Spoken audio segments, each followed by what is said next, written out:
বিজেপির চাকেই নাকি শাহজাহান গ্রেপ্তার হয়েছে, কি বলবেন? আমি তো কালকে বলেছি যে হঠাৎ করে শাহজাহান গ্রেপ্তার আর নরেন্দ্র মোদীর আগমন দুটোর মধ্যে কি কোথাও মিল আছে? তারপরে আবার দিদির মুলাকাত রাজভবন। শাহজাহানের গ্রেপ্তার, নরেন্দ্র মোদীর আগমন, দিদির রাজভবন, এই তিনটের মধ্যে কি কোথাও সমঝোতা আছে? আমার প্রথম প্রশ্ন।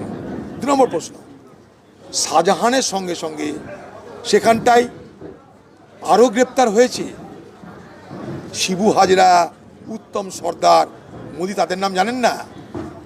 মোদি যে আপনি এত এত কথা বলেন, কই মণিপুরের মা বোনদের যে নগ্ন করে টিভিতে দেখানো হলো তাদের উপরে অত্যাচারের ঘটনা, তখন তো আপনাকে আমরা নিয়ে যেতে পারলাম না মণিপুরে। আমরা গেলাম, আপনি তো গেলেন না, জীবনে একবার বললেন না, হাতরা শুনানিও কিছু বললেন না। তা মোদির নজর আছে, কিন্তু নজরটা কখনো ঠুলি পড়ে নেয় মোদি জায়গা মতো, জায়গায় এসে ঠুলি পড়ে নেয়। এখানে যখন আসবে ঠুলি পড়ে নিবে, আর কিছু দেখবে না। বেঙ্গলে অন্যায় আমরা তুলেছি আওয়াজ, সবাই তুলেছি আওয়াজ, কিন্তু আমরা কখনো এই নারীর উপর অত্যাচারটাকে সাম্প্রদায়িক বিভাজনের রাজনীতিতে রূপান্তরিত করার মানসিকতা নিয়ে প্রতিবাদ করিনি। কিন্তু এখানে একটা অদ্ভুত ধরনের খেলা চলছে। মোদি দেখাতে চাইছে যে মুসলমানরা অত্যাচার করছে হিন্দুদের উপরে, তাই হিন্দুরা এক হও। যেটা বলতে পারছে না, সেটা আসল মনের কথা এইটা। দিদি সেই সঙ্গে তালে তাল মিলিয়ে বলছে যে ওখানে আরএসএস ঢুকে গেছে, শাহজাহানের উপর টার্গেট করে ফেলেছে। এই খুশি করা রাজনীতিতে কি লাভ আমাদের?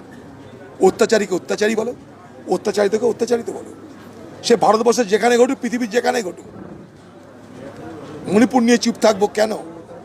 উনা হাততাস নিয়ে চুপ থাকবো কেন? সন্দেশখালী নিয়ে তো বলবো কেন? এ ভারতবর্ষে আজ মোদির আমলে প্রতিদিন 96 জন ধর্ষিতা হচ্ছে। সারা ভারতবর্ষে মহিলাদের উপর নির্যাতন এই মোদির আমলে ব্যাপক বেড়েছে।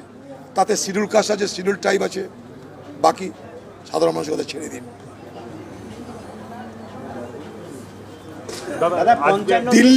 দিল্লিকে বলা হয় এখন রেপ ক্যাপিটাল। কোথায় যাবেন?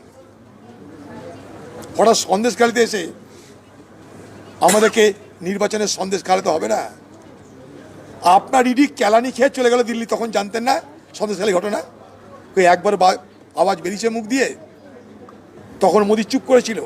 সন্দেশখালী ঘটনা প্রায় 2.5 মাস হতে চললো, প্রায়। এতদিন মোদি কিন্তু চুপ ছিল, স্পিক টু নট, এতদিন চুপ।